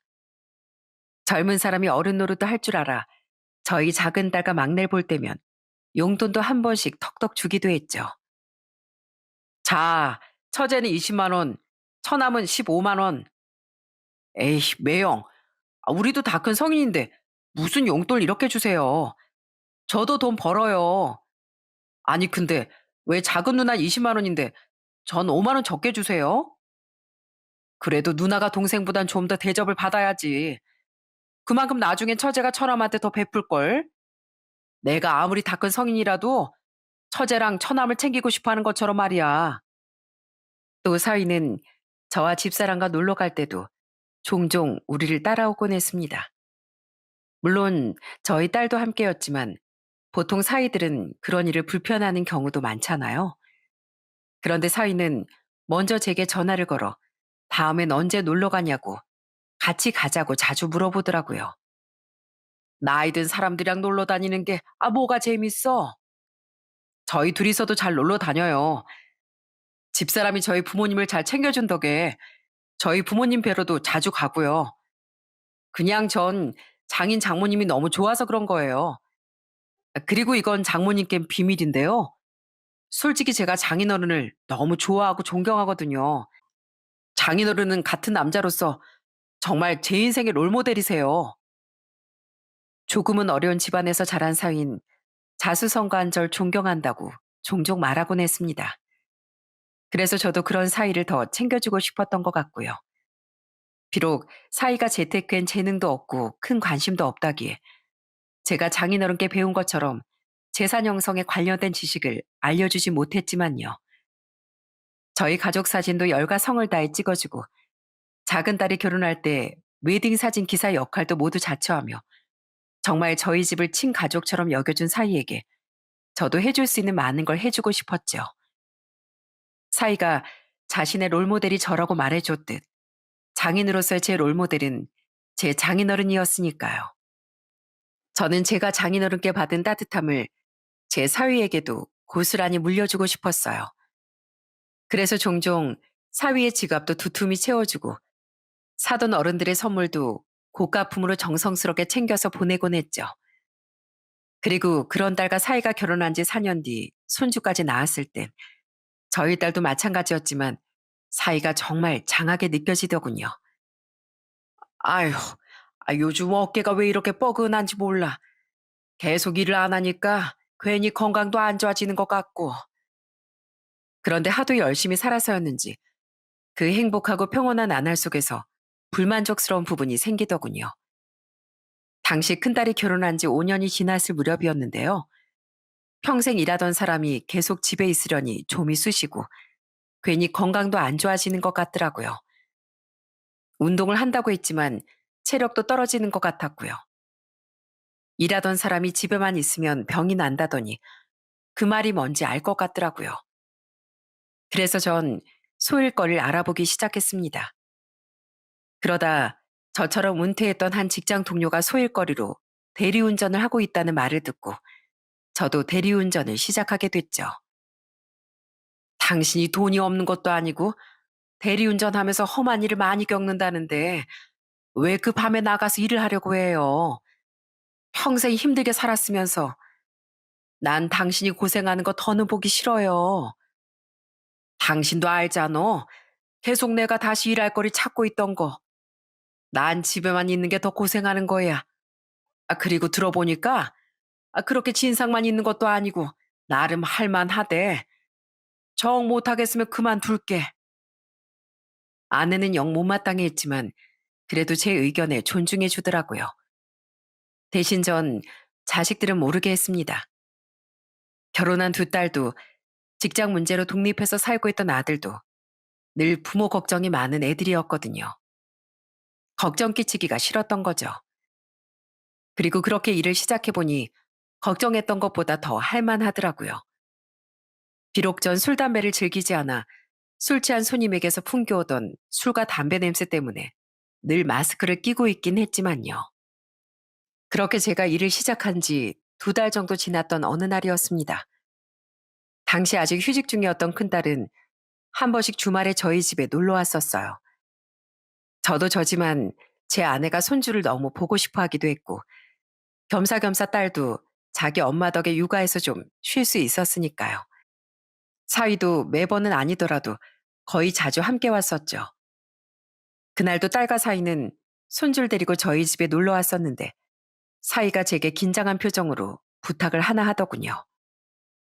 저 장인어른, 사실 제가 부탁이 하나 있습니다. 부탁? 뭔데? 제가 이제 나이도 있으니 독립해서 제 스튜디오를 차리고 싶은데 생각보다 자금이 많이 필요해서요. 인테리어도 제대로 하고 비싼 강남의 규모도 있고 전문적인 스튜디오를 차리고 싶어서요. 그 정도는 돼야 이 바닥에서 살아남을 확률이 높거든요. 그래서 말인데요. 장인어른, 제가 염치 불구하고 장인어른께 투자를 좀 부탁드려도 될까요? 저 꼭 성공해서 장인어른께 이자까지 다 갚을 자신이 있습니다. 여보, 나랑 상의도 없이 갑자기 그게 무슨 말이야. 뭐든 하려면 우리 힘으로 해야지. 왜 그걸 아빠한테 도와달라고 해. 아빠 죄송해요. 그냥 못 들은 걸로 해주세요. 여보, 잠깐만. 나도 오죽했으면 장인어른께 이런 부탁을 하겠어. 당신한테 먼저 말하면 반대할 것 같아서 아예 장인어른께 직접 이야기를 꺼낸 거야. 요즘 아래에서 치고 올라오는 젊은 포토그래퍼들이 얼마나 많은지 몰라. 거기서 도태되지 않고 살아남으려면 직접 내 사업을 시작하는 수밖에 없어서 그래. 장인어른, 제발 부탁드립니다. 들어보니 딸과 상의된 내용은 아닌 것 같더라고요.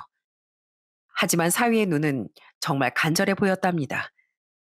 그런데 사위가 부탁한 투자 금액이 적은 금액은 아니었기에 전 우선 사위의 사업 계획을 상세히 들어봤습니다. 상환 계획까지 모두 말이죠. 그리고 아내와 잠시 상의한 끝에 저는 사위에게 투자를 해주기로 했어요. 자네가 워낙 열심히 사는 사람인 거 잘 알고 있네. 나도 우리 장인어른이 아니었으면 아무리 대기업에 다녔어도 이 정도로 여유를 만들지 못했을 거야.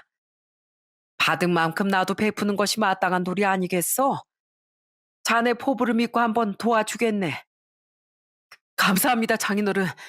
절대 정말 실망시키지 않겠습니다. 사위의 됨됨이를 믿기도 했고 저희 집에 그렇게 잘하던 사람이었으니 저도 좋은 마음으로 밀어주고 싶더라고요. 사돈댁은 그럴 형편이 못 되는 것도 잘 알고 있었으니까요. 사위는 감사하다며 눈물까지 글썽이며 연신 감사 인사를 했죠. 다음날 사위는 우선 자신의 돈으로 부동산 계약을 했다고 말하더군요. 저도 큰돈을 마련하려면 시간이 좀 필요했기에 한 2주 뒤쯤 잔금을 치를 때 돈을 보내주겠다고 말했습니다.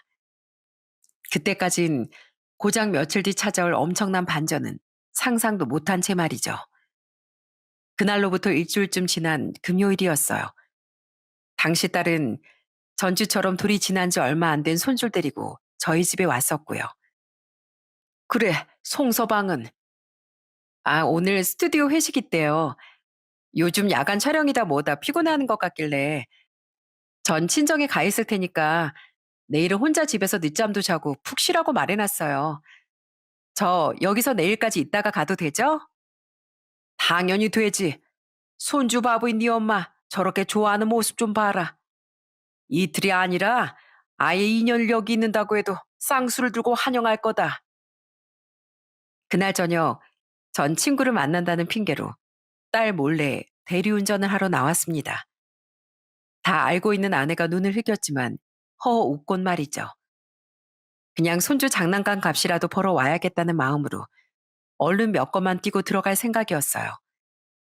그날 첫 콜은 한 술집에서 온 연락이었습니다. 그곳은 여자를 끼고 술을 마시는 유흥주점인 것 같았는데 손님이 대리를 불러달라고 부탁한 모양이더군요. 얼른 달려가 보니 술에 취한 그 손님은 깜빡이를 켜고 이미 차 뒤에 타고 있더군요. 저는 술 냄새에 끼고 있던 마스크를 한 번 더 꾹 누른 뒤 출발하겠습니다 하고 말했죠.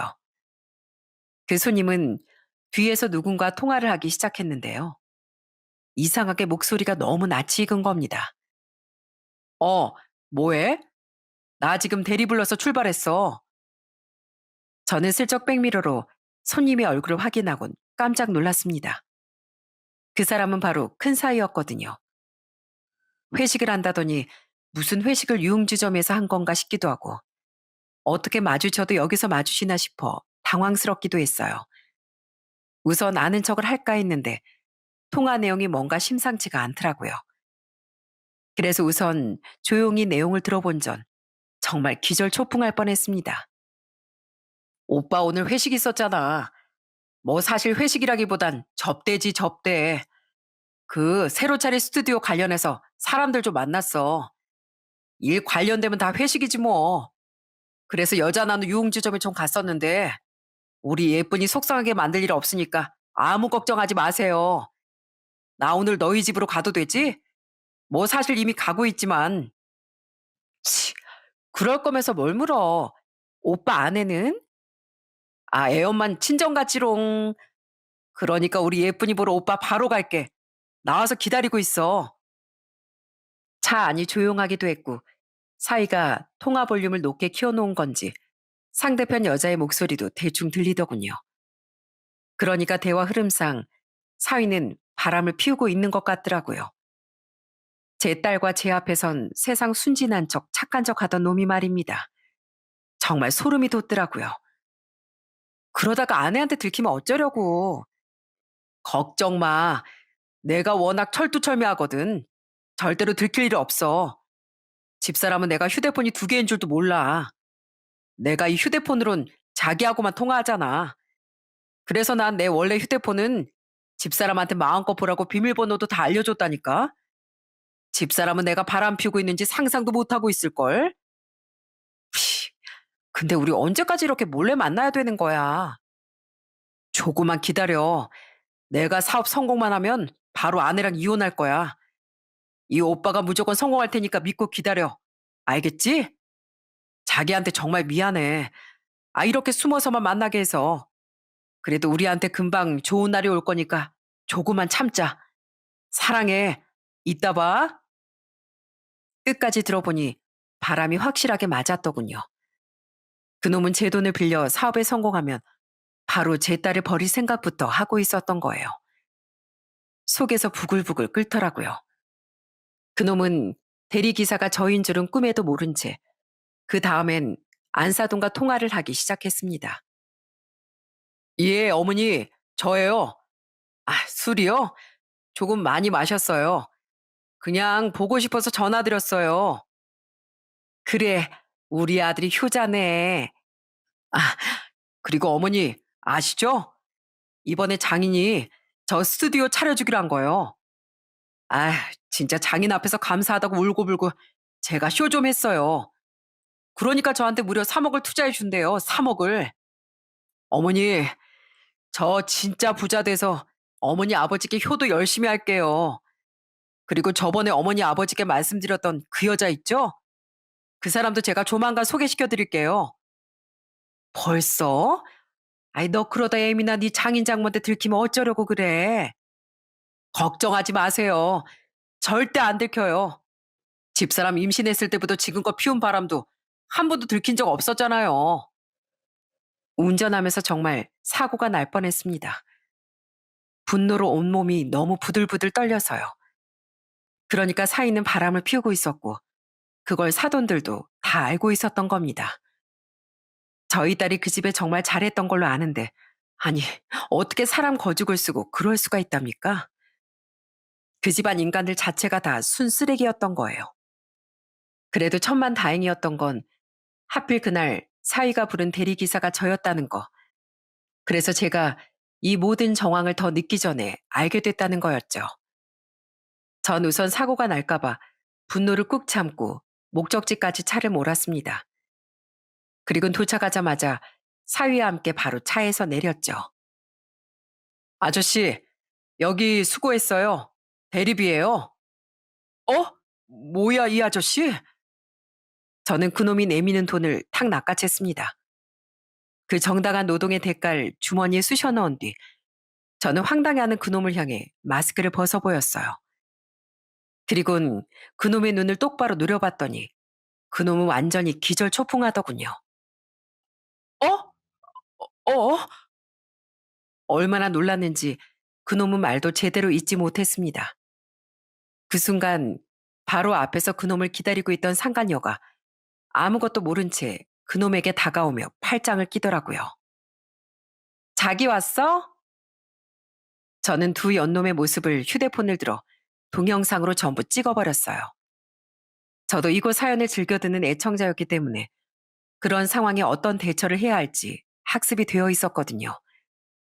그래서 그런 순발력을 발휘할 수 있었던 거죠. 저는 그 여시 토갱이처럼 생긴 상간녀에게 경멸스럽게 말했어요. 네가 이놈이랑 붙어먹은 상간녀냐? 네? 자기, 이 사람 누구야? 우리 장인어른, 나 진짜 새됐어. 뭐? 엄마! 그놈이 울먹거리며 뱉은 말에 상간녀는 화들짝 놀라며 얼른 팔짱을 빼더라고요.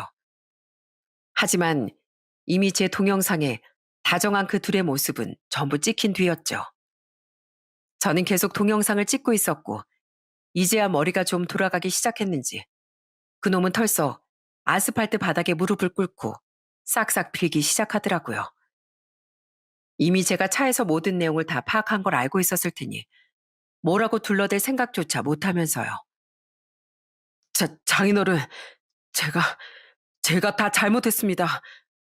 제가 진짜로 집사람이랑 이혼하려던 건 아니었고요. 그냥 얘는 잠깐 가지고 논 거예요. 그냥 집사람이랑 이혼할 거다. 그리고 너랑 살 거다. 이렇게 말해야 더 오래 가지고 놀 수 있으니까 거짓말한 거라고요. 어차피 조만간 대충 핑계대고 헤어질 생각이었어요. 뭐, 뭐라고? 야, 너 지금 말 다 했어? 그럼 뭐, 내가 진짜 집사람 버리고 너랑 결혼하려고 했는 줄 알았어? 너 집에 돈 많아? 아니, 이건 아니지. 나, 나 집사람 진짜 사랑해. 넌 그냥 가지고 논 거야. 너 오늘부터 내 눈앞에서 알짱대지 마. 알았어? 장인어른 보셨죠? 저 진짜 진심으로 사랑하는 사람은 집사람밖에 없어요. 저 두 번 다시 이런 헛짓거리 안 할게요. 그러니까 제발 한 번만 용서해 주십시오. 네? 집사람한테 제발 말하지 말아주세요. 찌질도 그렇게 찌질할 수가 없더군요. 그놈은 당장 상간이와 헤어질 거라면서 아예 그 자리에서 그 여자를 차버리더라고요. 상간이는 기가 막힌다는 표정으로 그놈을 노려보더니 그놈의 뺨까지 후려쳐버렸죠. 하지만 그놈은 전혀 아랑곳 없이 계속 제게 빌기만 바빴습니다. 하지만 되도 않는 소리였어요. 저는 상간녀가 손찌검한 그놈의 얼굴 그 자리에 바로 물리적 응징을 가해줬답니다. 어! 이 개자식! 괜찮습니다, 장인어른. 저는 맞아도 싼 놈이에요. 분만 풀리실 수 있다면 얼마든지 더 하셔도 됩니다. 그놈은 꽤나 똥줄이 탔는지 잽싸게 다시 자세를 잡고 저딴 소리를 해대더군요. 제발 봐주기만 해달라면서요. 하지만 전 인생을 만만하게 보는 그놈의 헛된 희망을 산산조각 내줬죠. 아니, 난 너 같은 쓰레기 봐줄 생각 전혀 없으니까 그거 한 대도 고소하려면 해. 어차피 은퇴한 마당에 내가 벌금 내고 이름에 빨간 줄 좀 긋는다고 두려울 게 뭐가 있겠어. 장인어른, 장인어른이 그러셨잖아요. 장인어른도 집사람 외할아버님처럼 사위한테 아버지 같은 존재가 되어주고 싶으셨다고요. 원래 부모는 자식의 허물도 한 번쯤은 감싸줄 수 있는 거 아닌가요? 저 처가에도 정말 잘했잖아요. 그러니까 제발 한 번만 봐주세요. 이 나이 먹도록 사람 보는 눈이 없어서 너 같은 자식을 진심으로 아꼈던 내 자신이 한심할 따름이다. 손바닥도 부딪혀야 할 소리가 나는 건데 너처럼 인간 같지도 않은 놈을 왜 내가 사위로서 자식으로서 품어야 하냐? 너만 우리한테 잘했어? 우리 딸도 네 부모, 네 여동생한테 얼마나 잘했는지 아는 놈이 그딴 소리를 해? 그리고 뭐? 진심으로 사랑한 건 내 딸이라고? 그런 놈이 가족한테까지 저 기집을 소개시켜 주려고 했어? 어디서 가짜는 수작질을 부려? 제 말에 그놈은 죄송합니다라는 말만 반복하며 눈물을 뚝뚝 흘리더라고요. 저는 그 눈물에 조차 역겨움을 느끼며 말을 이었죠. 너도 네 가족도 하나같이 벌레만도 못한 인간들이야. 난 네가 워낙 열심히 살기도 했고 우리 가족한테 잘했으니까 기특하고 고마워서 더 그런 큰 돈을 투자해 주겠다고 한 거였어. 널 철석같이 믿었으니까. 그런데 이런 이중인격자였을 거라고 상상도 못했었다.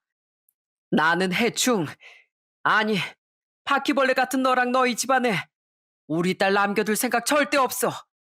삼어? 내가 널 주느니 차라리 사회 한원시키고 말겠어. 더러운 놈 같으니라고 어디 시궁창에나 가서 처박혀버려. 그놈은 애타게 제 바지가랑이까지 붙잡고 늘어지더군요.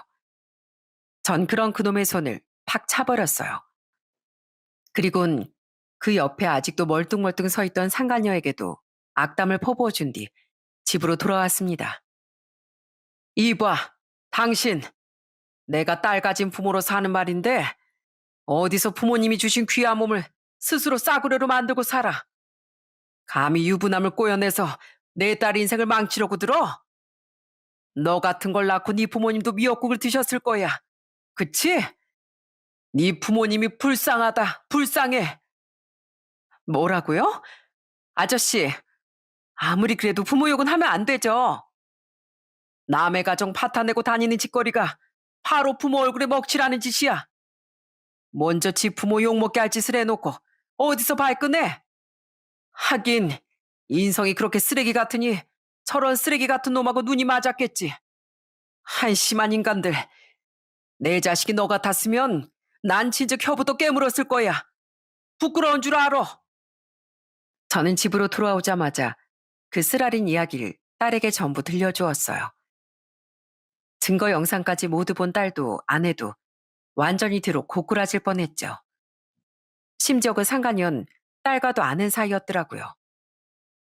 이 여자 애 아빠랑 같은 데 소속돼 있는 사진작가예요. 우리 애 돌잔치에도 왔었고 다른 남편 지인들이랑 같이긴 했지만 저랑 밥도 몇 번 먹었었다고요. 심지어 그 인간 자기 스튜디오 차릴 때 이 여자를 데려오겠다고까지 했었어요. 능력도 출중하고 자기랑 손발도 잘 맞는다면서요. 그런데 이 연놈들이 눈앞에서 절 완전히 농락한 거네요. 정체를 알고 보니 더 기가 막혔습니다. 당연히 딸은 크게 분노해 주먹을 부들부들 떨더라고요. 그런데 잠시 뒤 사이 그놈이 호랑이 굴에 제 발로 걸어 들어왔더군요. 그놈은 급하긴 급했는지 저희 집으로 또 싹싹 빌려 찾아왔더라고요. 장인어른, 장모님, 제가, 제가 정말 잘못했습니다. 여보, 다 들었지? 내가 정말 미안해. 근데 내가 정말 사랑하는 건 당신. 어! 저희가 현관문을 열어준 것도 아니었어요. 하도 저희 집에 드나들었으니 그놈이 저희 집 비밀번호를 알고 멋대로 치고 들어온 거였죠. 그놈은 눈치를 보며 싹싹 빌기 시작했는데요. 딸이 던져버린 손주의 분유병에 맞아 끝내 말을 끝내지 못했어요. 딸은 아픈지 얼굴을 문질러대던 그놈에게 바락바락 소리를 질렀고요. 사랑 같은 소리 하네, 역겹게. 내가 너 우리 아빠가 해주기로 한 투자금 때문에 이러는 거 모를 줄 알아? 야, 이거 가지고 너네 집에나 가. 너란 놈은 갱생 불가인 것 같으니까 너네 엄마 뱃속에 도로 들어갔다가 다시 태어나서 분유부터 빨아먹어. 아니다. 너네 엄마도 다 알고 있었다며? 모전자전이라고. 낳아주는 사람이 그대로니 다시 태어나도 넌 똑같이 쓰레기로 자라겠네. 여보, 여보?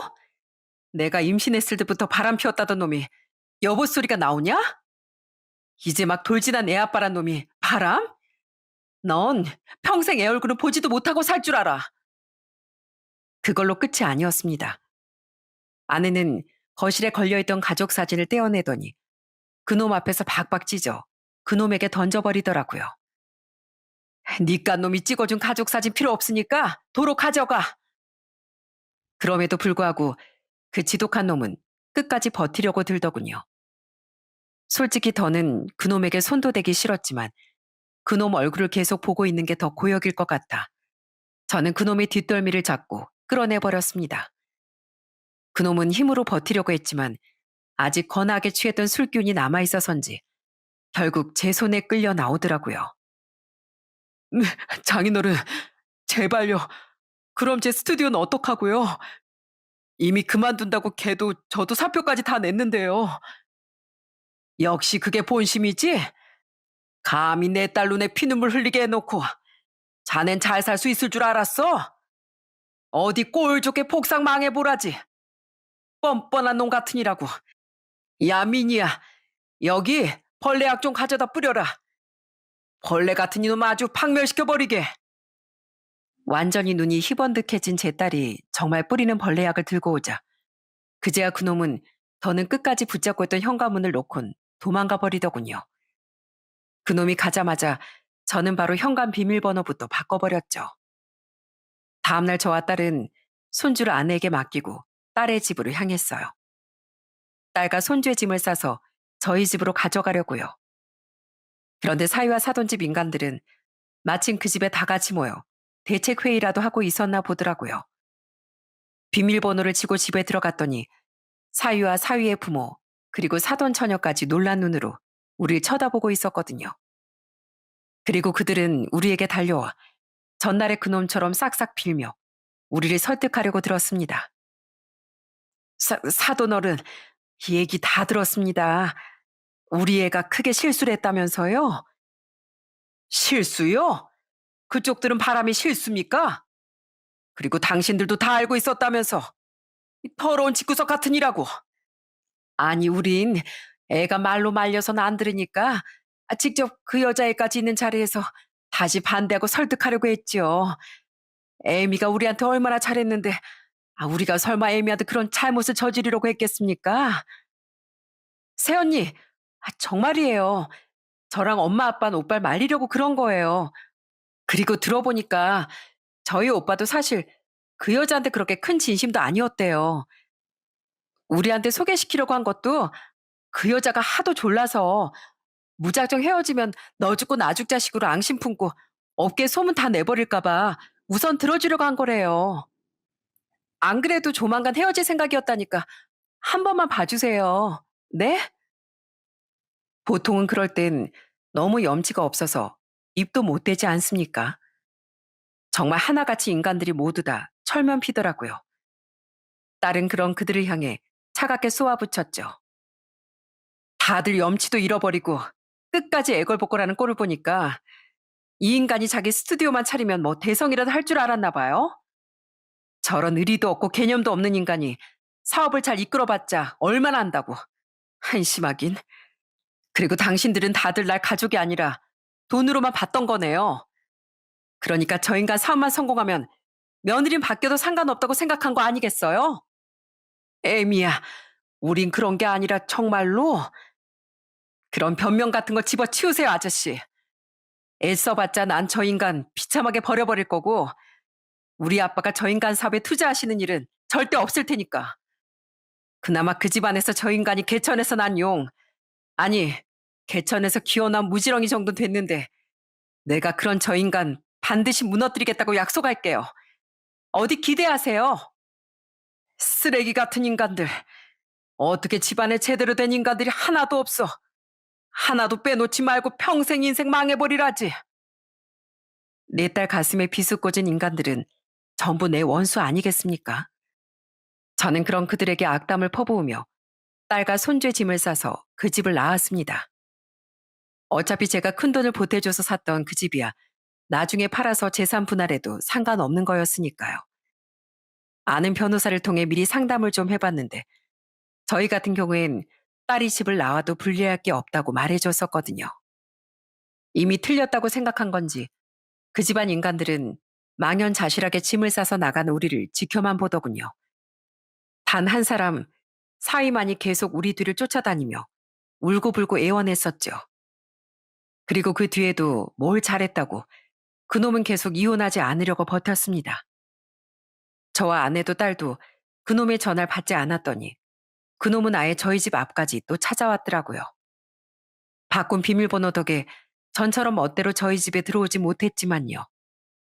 그놈은 문을 쾅쾅 두드리며 끝까지 한심한 소리를 늘어놓았죠. 여보, 나 진짜 그 여자랑 헤어졌어. 이제 정말 당신만 보고 살게. 당신이 하라고 하면 맨날 당신 발까지 다 닦아주고 몸종처럼 살게. 그래도 나 정말 용서 못하겠어? 그럼 장인어른, 이혼할 땐 하더라도 제발 약속했던 돈이라도 좀 빌려주세요. 잔금 날짜는 겨우 며칠 더 미루긴 했는데 잔금 못 내서 계약 취소돼도 계약금은 절대로 못 돌려준대요. 저 당장 그 몇천부터 날리게 생겼다고요. 제가 나중에 정말 이자 쳐서 다 갚겠습니다. 제발요. 그놈은 사업은 둘째치고 계약금을 날리게 생겨서 다급했던 모양이었어요. 금매로 나온 매물이라 사전에 계약금 반환은 안 된다는 조건을 그쪽에서 걸었었나 보더라고요.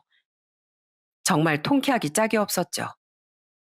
저는 그런 그놈을 더는 힘 뺄 것도 없이 경찰을 불러 쫓아내버렸어요. 그렇게 한두 번쯤 쫓아냈더니 그놈은 더는 저희 집으로 찾아올 생각을 하지 못했습니다.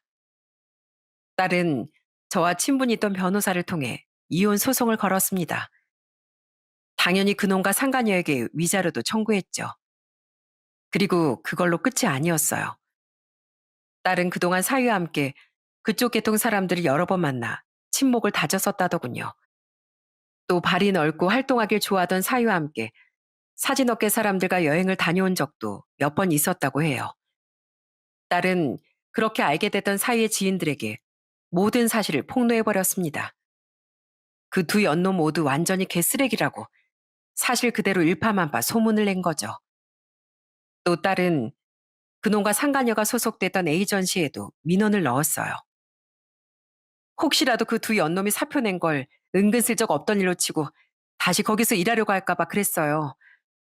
소문이야 금세 퍼지겠지만 그 전에 잠시라도 그들이 멀쩡하게 밥벌이하게 두는 게 너무 싫더라고요. 그 회사 측에서 혹시라도 안 좋은 이미지로 불똥이 튈까 걱정을 한 건지 아니면 그들이 다시 일하게 해달라고 애초에 회사에 부탁을 하지도 않았던 건지 그들이 그 회사에 다시 복귀하는 일은 없었습니다. 다만 그들에 대한 악소문만 한층 더 널리 널리 퍼지게 됐을 뿐이었죠. 마지막으로 딸은 상간녀의 부모 집 주소를 알아내 모든 사실을 다 알려버렸다고 하더라고요. 그 여자 부모님은 무슨 죄겠냐만 그럼 엄마랑 아빠 무슨 죄가 있어서 이런 속상한 일을 겪으셔야 했단 말이에요. 전에 잠깐 듣기로 그 여자 아버지가 꽤 엄한 편이라던데 아예 집에서 절연당했으면 좋겠어요. 다른 사람 인생을 아무렇지도 않게 망치려던 인간 최소한 2배론 불행해져야 된다고요. 이건 나중에 들은 이야기인데요. 그 일로 화가 난 상간녀가 따로 딸에게 연락해 보자고 했었다더군요. 나가보니 상간녀는 자기 부친에게 손찌검을 당해 얼굴이 아주 엉망진창이었다는데 어떻게 가족을 건드냐고 그 뻔뻔한 여자가 마구 따지고 들더라는 겁니다. 딸은 그런 그 여자에게 네가 가족이 뭔지 알긴 하냐며 찬물을 확 끼얹어 줬다고 했고요. 한편 사위는 강남 스튜디오고 뭐고 제가 돈을 보내주지 않았으니 당연히 모두 물거품이 됐다고 합니다. 계약금도 역시 시원하게 날렸다네요. 그렇게 사위는 돈만 잃고 재산 분할도 불리하게 당하며 이혼을 당했습니다. 상황이 저희 딸에게 유리했으니 이혼 소송이 그리 질질 끌리지 않고 금방 끝이 났거든요. 그리고 사위와 상간녀는 저희 딸에게 위자료도 지급해야 했고 당연히 사위는 저희 딸에게 손주가 성인이 될 때까지 양육비도 지급해야 했죠. 마지막으로 결국 그들은 소문이 퍼질 대로 퍼져 딱히 받아주는 것도 없이 사실상 그쪽 업계에서 매장을 당했다고 하더라고요. 인맥과 평판이 중요한 업계이니만큼 모두가 그들을 손절했던 거죠. 그 인면수심 철면피들에게 아주 잘 어울리는 결말이었습니다. 그렇게 지금은 딸의 이혼 소송이 끝난 지 몇 달이 지났어요. 딸은 지금 손주와 함께 저와 아내와 아주 잘 지내고 있답니다. 사실 딸은 이혼 소송을 진행하던 초반엔 한동안 많이 힘들어 했었어요. 그놈 따위에게 미련이 남아서가 아니라 자존감이 떨어졌던 거죠. 그런 딸의 마음의 회복을 위해 가족들은 많은 노력을 기울였답니다. 저와 아내뿐 아니라 작은 딸 레이와 막내까지 저희 집에 잦은 발길을 하면서요. 언니, 언니 이 가수 좋아하지? 우리 남편이 콘서트 티켓 어렵게 구했대. 우리 오랜만에 자매끼리 가서 실컷 놀다가 새벽까지 아예 술도 마시고 들어오자. 누나, 이따 어머니 아버지랑 바가지 드라이브 다녀오자. 내가 좋은 드라이브 코스 서울 군교 알아놨어. 바람 쐬면서 누나가 좋아하는 대형 카페 가서 커피도 한잔 마시고 오고. 다 큰 아이들이 그렇게 우애 좋게 서로를 위해주는 모습이 참 따뜻해 보이더라고요. 과거 누님과 형과 셋이 살던 때가 오랜만에 생각도 났고요. 저와 아내도 큰딸의 마음을 지켜내기 위해 손주를 돌봐주며 최선을 다했죠. 그런 가족들의 노력 덕에 딸은 다시 기운을 되찾았답니다. 딸은 이혼 소송이 끝나기 직전부턴 회사에도 복귀해 아주 잘 지내고 있어요. 딸은 저와 아내가 힘들다며 아이를 어린이집에 맡기려고 했었는데요. 뻔히 같이 살고 있는 조부모가 있는데 왜 아직 어린 손주를 남의 손에 맡겨야 하나 싶어 손주는 저와 아내가 잘 봐주고 있습니다. 다만 저와 아내는 지금 100일이 조금 지난 딸을 키우고 있는 작은 딸 레이가 혹시 서운해하면 어쩌나 걱정을 했었거든요. 그런데 착한 둘째는 이렇게 말해주더라고요. 미안하다, 유이야. 우리가 너도 도와주고 싶은데 혹시 네 언니만 챙기는 것 같아서 서운하진 않니? 에이, 언니 사정 다 아는데 서운하긴요. 그리고 왜 미안해하세요? 엄마랑 아빠 번갈아 가면서 저희 집에도 종종 와서 육아 도와주시잖아요. 안 그러셔도 된다니까. 전 정말 괜찮으니까 아직 상처 덜함은 언니만 잘 챙겨주세요. 말씀만으로도 감사해요, 아빠. 저희 막내는 아직 짝을 못 만났는지 혼자입니다. 그래도 앞으로도 굳이 결혼을 보채고 싶진 않네요. 한 번 결혼에 실패한 큰딸을 보니 집안에 새 가족을 들이기가 두려워진 것도 사실이니까요. 분명 좋은 사람이라고 믿었건만 그 속에 들어앉은 실체는 아무도 모른다는 걸 딸의 일로 확실히 깨달았거든요. 그래도 세상엔 분명 우리 작은 사이처럼 좋은 사람들도 많은 걸 알기에 저와 아내는 막내가 시간을 들여 신중하게 자신의 짝을 잘 찾기를 바라고 있습니다. 그리고 저와 아내도 조금 더 사람 보는 눈을 기르기 위해 많이 노력하고 있고요. 큰딸이 건너 건너 들은 말론 전 사이는 지금은 지방 소도시에 가서 작은 사진관에 취업해 일하고 있다고 하더군요. 그리고 그 상가녀는 아예 한국을 떠났다네요. 어느 나라로 가서 뭘 하고 사는지 모르겠지만 그건 우리 알 바가 아니었고요. 그렇게 남의 인생을 망친 두 연놈은 초라하게도 자신들이 살던 세상에서 퇴장을 당하게 되었어요. 저는 70년 가까이 살아온 사람이지만 그래도 많은 인생 선배님들에 비하면 아직 세상에 대한 경험도 깨달음도 많이 부족하다고 생각합니다. 그래도 제 짧은 식견을 나누어 보자면 세상은 이타적이지 못한 사람에게 결코 호의적이지 않다는 거예요. 세상은 더불어 살아가며 나누고 이해하고 배려하며 신뢰를 쌓아나가는 사람을 좋아합니다. 그것이 평화를 불러오고 사람을 이롭게 만드는 일이니까요. 반면 그런 평화의 질서를 깨뜨리고 오직 자신의 이기심만 채우려는 사람은 결국 세상으로부터 외면당하고 말죠. 그러니 여러분도 저도 세상에서 외면받기보단 세상을 이롭게 하는 좋은 사람, 좋은 어른으로서 매일을 살아갔으면 좋겠습니다. 그럼 전 이만 여기서 사연을 마치고 인사드릴게요. 들어주셔서 감사합니다.